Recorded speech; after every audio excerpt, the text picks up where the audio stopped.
Hello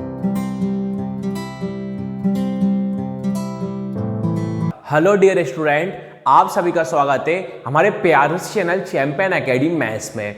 dear student, आज की video में हम पढ़ेंगे डे 20 का पार्ट सेकंड, अध्याय 3 चल रही है, प्रश्न 3.3 चल रही है। तो ध्यान से देखना प्यारे बच्चों, पूरी वीडियो पर क्या करेंगे, आज की वीडियो में क्वेश्चन पढ़ेंगे उदाहरण नंबर 8वां। अगर आप चैनल फर्स्ट टाइम आए हो तो प्लीज आप मेरे चैनल को लाइक करना, शेयर करना और सब्सक्राइब करना। आज का टॉपिक करते हैं, मेरी पूरी वीडियो को देखोगे तो आपको 100% समझ में आएगा।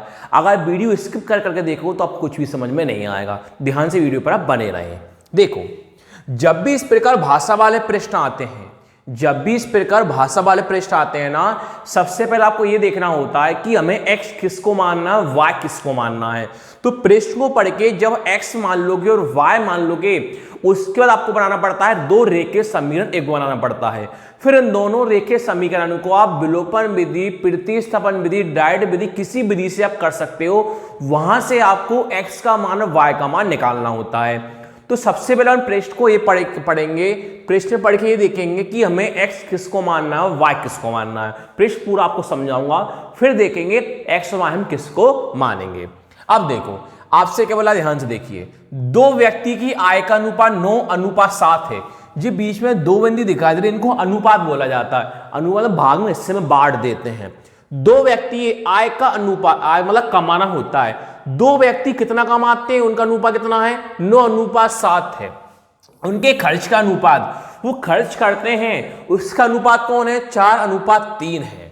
फिर बोला, यदि प्रत्येक व्यक्ति प्रति महीने में 2,000 रुपये बचा लेता है, प्रत्येक व्यक्ति है प्रति महीने कितने बचाता है, वो 2,000 रुपये बचाता है, तो उनकी मासिक आय ज्ञात कीजिए। यानी मासिक आय ज्ञात करना है कि वो व्यक्ति एक मंथ में, एक मासिक आय में कितना रुपए वो कमाता है। अब हमें x किसको मानना है, y किसको मानना, वो देखना होता है। देखो, दो व्यक्ति हैं, उनकी आय का अनुपात है। देखो, जब अनुपात वाले क्वेश्चन आते हैं ना, संख्या को x में माना जाता है। क्या माना जाता है, x में माना जाता है। देखो अपन क्या करेंगे, दो व्यक्ति की आय का अनुपात 9:7 है, तो क्या करेंगे, पहले व्यक्ति की आय का अनुपात 9x मान लेंगे और दूसरे व्यक्ति का आय का अनुपात 7x मान लेंगे। इन दोनों को x क्यों माना, क्योंकि दोनों व्यक्ति एक साथ कमाते हैं, इसलिए अपन दोनों को x मान लेंगे। यहां उनके खर्च का अनुपात 4:3 है, तो बोलेंगे पहले व्यक्ति के खर्च का अनुपात 4y मान लेंगे और दूसरे व्यक्ति के खर्च का अनुपात अपन 3y मान लेंगे। ये दोनों व्यक्ति साथ में थे, इनको 9x 7x मान लेंगे। ये खर्च करने वाले दोनों व्यक्ति साथ में, इसको 4y और 3y मान लेंगे। फिर वो कितने व्यक्ति कमाता है, 2,000 बचा लेता है, तो उनकी मासिक आय अपन ज्ञात कर देंगे। तो हम लिखेंगे पहले व्यक्ति का आय का अनुपात 9x, दूसरे व्यक्ति का आय का अनुपात 7x, पहले व्यक्ति के खर्च का अनुपात 4y, दूसरे व्यक्ति के खर्च का अनुपात 3y। अब ध्यान से वीडियो पर आप बने रहें। लिखेंगे पर माना कि, उदाहरण नंबर अपना 8वां था ये, माना कि कॉमा लगाया, पहले व्यक्ति की आय का अनुपात, पहले व्यक्ति की आय का अनुपात, आय का अनुपात। अब देखो, बात रुपए में चल रही है, तो 2,000 रुपए में चल रही है, तो रुपए का साइन आगे लगा देते हैं, रुपए का साइन आगे लगा देते हैं। अब देखो, एक साथ लिखते हैं, पहले व्यक्ति की खर्च का आय का अनुपात और दूसरे व्यक्ति की आय का अनुपात, रुपए का साइन लगाएंगे अपन आगे, रुपए का साइन लगाया।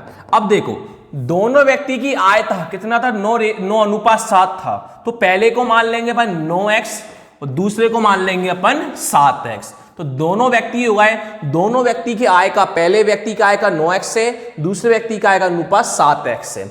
अब उनके खर्च की बात आ जाती है, खर्च कितना है, 4:3। अब बीच में एक लाइन मन से छोड़ देना, तो अपन 2 लाइन और लिखेंगे, तो बीच में मन से छोड़ देना, इससे आपको समझ में आ जाए कि दो व्यक्ति ऊपर आय के हैं और दो व्यक्ति नीचे खर्च के हैं। एक लाइन बीच में मन से छोड़ देना। लिखोगे पहले व्यक्ति के खर्च का अनुपात, पहले व्यक्ति के खर्च का अनुपात। तो देखते हैं, पहले व्यक्ति खर्च का अनुपात, रुपए का साइन लगाएंगे आगे, फिर नीचे लिख देंगे दोबारा अपन, और और दूसरे व्यक्ति के खर्च का अनुपात, रुपए का साइन आगे लगाएंगे।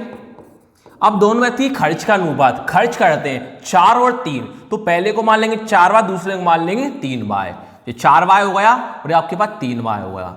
अब आपको कराना क्या होता है, x और y मानने के उसको आप उसके बाद आपको बनाना पड़ता है दो रेखिक समीकरण। तो दो रेखिक समीकरण बनाएंगे तो पहले बनाएंगे पहली समीकरण, जब आप लिखोगे पहला प्रश्नानुसार, जब आप पहली समीकरण बनाते हो क्या लिखोगे आप, पहला प्रश्नानुसार। तो अब लिखोगे पहला प्रश्नानुसार, पहला प्रश्नानुसार। अब ध्यान से देखना पहली समीकरण कैसे बनाएंगे। देखो सिंपल सा लॉजिक है। देखो 2000 रुपए बचाता है। देखो आपको पता है रेखिक समीकरण पहले कौन आता है, x, बीच में कौन आता है, प्लस या माइनस, फिर y आता है, बराबर के बाद आती है कोई संख्या। इस प्रकार रेखिक समीकरण को अपन बनाते हैं। देखो अब क्या होगा, पहले व्यक्ति के आय का अनुपात कितना है, 9x है, और पहले व्यक्ति खर्च का अनुपात कितना है, 4y। देखो जे 2 आय है और 2 खर्च है, पर प्रत्येक व्यक्ति, दोनों जो व्यक्ति होते हैं वो कितने रुपए बचाते हैं, महीने में 2000 रुपए बचाते हैं। दोनों व्यक्ति होते हैं महीने कितने बचाते हैं, 2000 रुपए बचा लेते हैं। तो पहले व्यक्ति का आय का अनुपात 9x है और पहले व्यक्ति खर्च का अनुपात 4y है। तो देखो पहले 9x लिखा, फिर कौन लिखा, 4y लिखा, कितने रुपए बचाते हैं वो, 2000 रुपए बचा लेते हैं।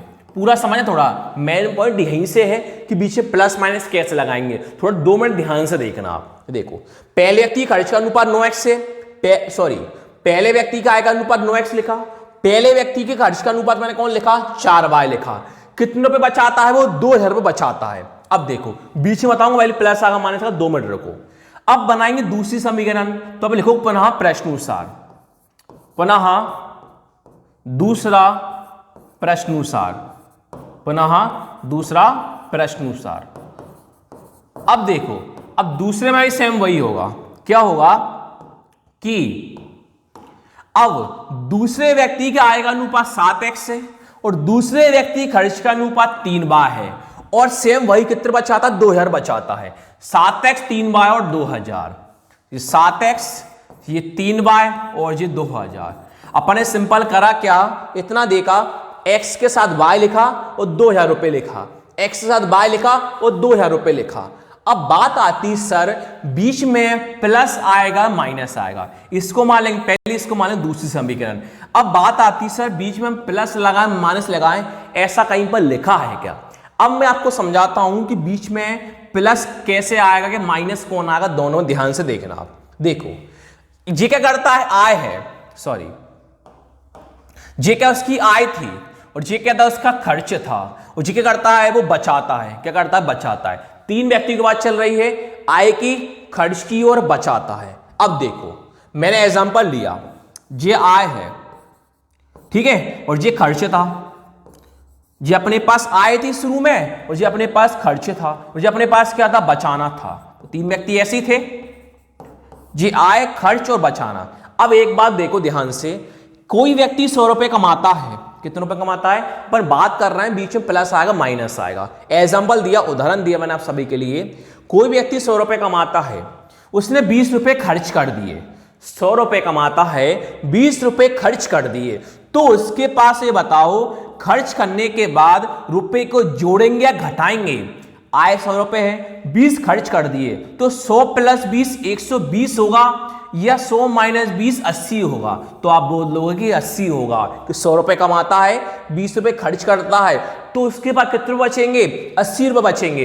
तो 80 रुपए के लिए हमने प्लस करा है माइनस करा, सर बचाने के लिए कौन करा, माइनस करा, इसलिए बीच में कौन आ जाएगा, माइनस आ जाएगा, इसलिए यहां पर माइनस आया। ध्यान से आप समझना, एक बार समझाऊं, 100 रुपए कमाता है, 20 रुपए खर्च करता है, तो उसके पास 120 रुपए जोड़ के 120 रुपए होंगे कि 80 रुपए होंगे, तो आप बोल लो 80 रुपए बचेंगे।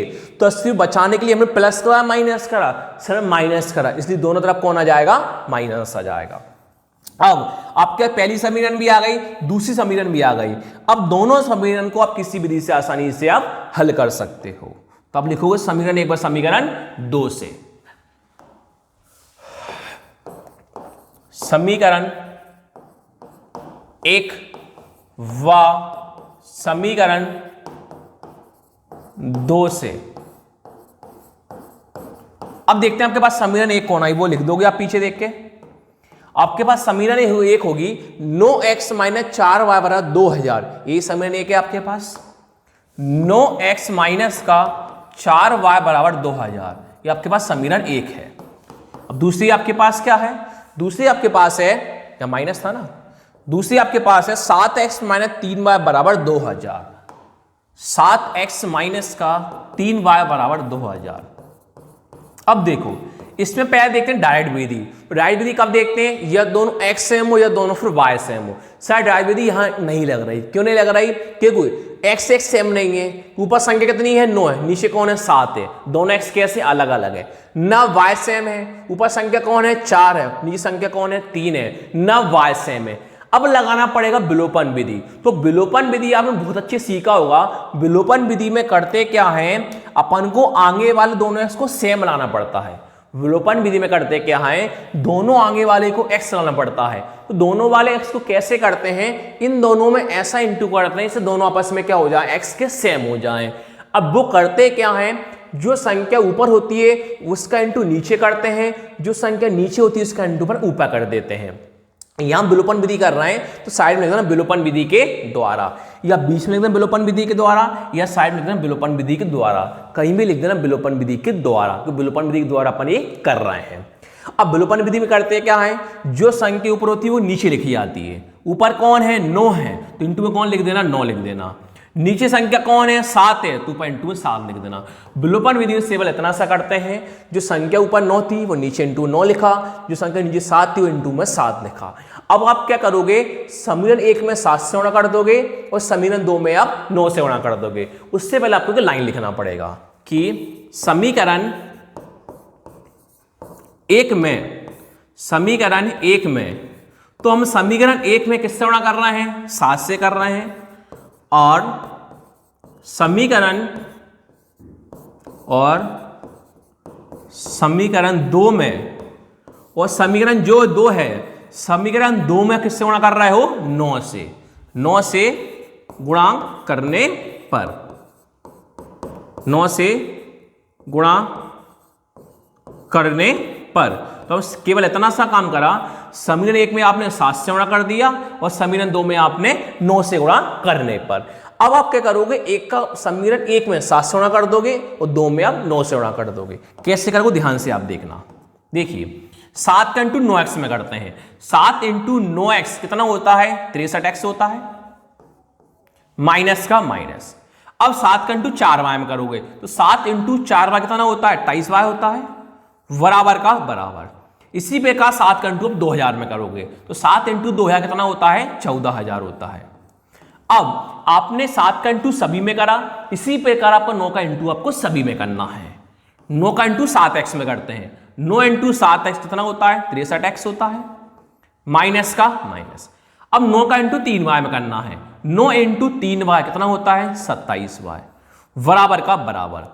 अब 9 का इंटू को 2000 में करना है तो 9 इंटू 2000 कितना होता है अपने पास 18000 होता है, ये आपने इंटू कर दिया। अब आपको चिन्हों को घटाना पड़ता है, चिन्हों को घटाओगे। देखो अभी आपने क्या करा, इसका इंटू करा था तो दोनों को x सेम लाना था, दोनों x क्या आ गए सेम आ गए। इन दोनों को काटना है तो काटने के चिन्ह को बदला जाता है, प्लस वाला आता है माइनस में, माइनस वाला आता है प्लस में, नीचे के द्वारा। ऊपर से कोई मतलब नहीं है, नीचे प्लस वाला माइनस, माइनस वाला प्लस। आगे किसी का चिन्ह किसका मानते हैं आप सभी को पता हो प्लस का, तो प्लस वाला किस में जाता है माइनस में, ये माइनस वाला किस में जाता है प्लस में। यहां भी यहाँ कोई चिन्ह प्लस का मानते हैं आप सभी को पता होगा, प्लस वाला किस में जाता है माइनस में। आपने चिन्ह को घटाए तो आप क्या लिख दोगे यहां घटाने पर, घटाने पर। अब ध्यान से देखना, देखिए अब 63x माइनस का हो गया, 27y प्लस का कहलाएगा, 18000 माइनस कहलाएगा, पर ऊपर 63x प्लस का ही है, माइनस का 28y प्लस का 14000 है। अब जितना कट रहा है उतना काट दो, जो बचा अपना वो मान आ जाएगा। देखो प्लस के 63x माइनस का 63x, तो प्लस के 63x माइनस 63x क्या हो गया कैंसिल हो गया। माइनस का 28y प्लस का 27y है, माइनस प्लस क्या होता है माइनस। 28y में 27y को घटाएंगे कितना बचेगा अपने पास 1y बचेगा। माइनस का 28 बड़ा है प्लस 27 बड़ा है, आप बोल दो माइनस का 28 बड़ा, चिन्ह किसका आएगा, माइनस का आएगा। और आप सभी को पता हुआ एक को कभी लिखा नहीं जाता, एक को अपन हटा देते हैं, तो केवल कौन बचेगा, माइनस का y बचेगा।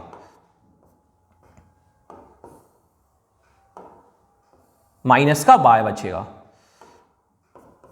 अब देखो बराबर का बराबर, प्लस का 14,000 है, माइनस का 18,000 है। प्लस माइनस क्या होता है, माइनस। 18,000 14 को घटाएंगे कितना बचेगा, 4,000 बचेगा। अब 14,000 बड़ा है कि 18,000 बड़ा है, आप बोल दोगे 18,000 बड़ा है, चिन्ह किसका आ जाएगा, माइनस का आ जाएगा। तो माइनस से माइनस क्या हुआ, कैंसिल। तो y बराबर कितना बचेगा अपने पास, 4,000 बचेगा। तो पीछे आप लिख लोगे कि y बराबर 4,000। आपका y का मान कौन आया, 4,000। अब आपको निकालना है x का मान। तो अब समीकरण 1 में किसका मान रख दोगे, y का मान रख दोगे। अगर समीकरण 2 में भी रखोगे तो आपका आंसर सेम हमेशा सही आएगा। दोनों आंसर हमें सेम आते हैं, कभी भी आंसर गलत नहीं आता। किसी भी समीकरण में आप आंसर को रख सकते हो। तो अपन समीकरण 1 में किसका मान रखेंगे, y का। समीकरण 1 में y का मान रखने पर, समीकरण 1 में y का मान रखने पर, तो आपके पास समीकरण कौन थी, 9x माइनस 4y बराबर 2000। ये समीकरण एक थी, आपके पीछे देख के लिख दोगे आप, 9x माइनस 4y बराबर 2000। 9x माइनस का 4y बराबर 2000। यहां y का मान रख दोगे आसानी से। 9x का 9x है, माइनस 4 का 4, v से कुछ ना क्या मानते हैं, इंटू मानते हैं। y का मान कौन आया है, 4000, तो y के अकाउंट रख दोगे 4000, बराबर का बराबर 2000 का 2000 आपके पास चल ही रहा है। 9x का 9x, माइनस का माइनस, 4 का इंटू 4000 में करना है, तो 4 इंटू 4000 कितना होता है, 16,000 होता है। बराबर कौन चल रहा है, 2000। आपको मान निकालना है x का, तो 9x बराबर 2000। 16,000 अभी किस में है, माइनस में, तो सर किस में हो जाएगा, प्लस का 16,000 हो जाएगा। आगे देखो, 9x का 9x, 2000 प्लस 16,000 कितना होता है, 18,000 होता है। आपको मान निकालना है x का, x बराबर 18,000 का 18,000 है। बीच में कुछ ना क्या मानते, इंटू मानते हैं, तो 9 इंटू गुणा वाला कहाँ पहुंच जाता है, भाग में। कहाँ पहुंच गया, भाग में। आसानी से काट लो, यहीं लिख देता हूं जिस जगह पीछे बच जाए अपने पास, पीछे लिख दूंगा, कोई दिक्कत नहीं है। x बराबर, अब देखो 9 के पाड़े में 18 कितनी बार में आते हैं, 2 बार में आते हैं। तो कितनी जीरो है, 3 जीरो है। सीधी सी बात है, 9 के बाद 18 2 बार में आते हो, 3 जीरो को 3 जीरो, तो कितना आ जाएगा, 2000। तो आपका x का मान कौन आ गया, 2000। अब x और y का मान तो आ गया, आपको मासिक आय ज्ञात करनी थी। किसकी, उनकी मासिक आय ज्ञात करना है। तो यही आय ज्ञात करना है, पहले व्यक्ति की मासिक आय और दूसरे व्यक्ति की मासिक आय। वह लिख देंगे, अतः मासिक आय ज्ञात करना था, अतः पहले व्यक्ति की मासिक आय का अनुपात, पहले व्यक्ति की मासिक आय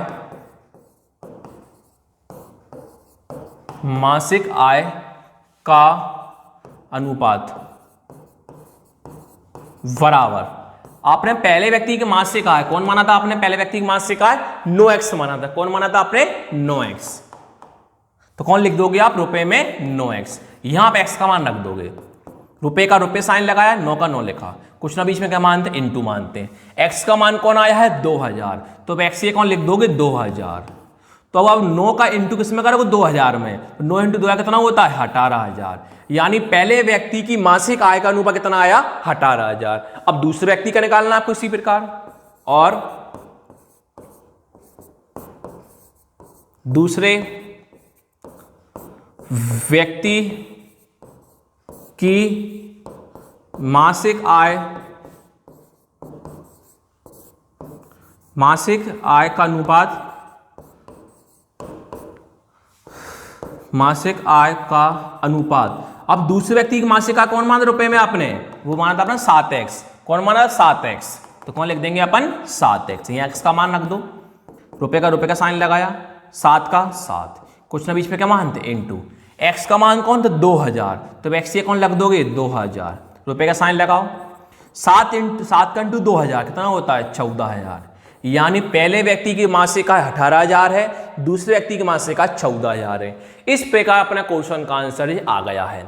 वीडियो अच्छी लगे तो प्लीज लाइक करना, शेयर करना, सब्सक्राइब करना। Thank you so much.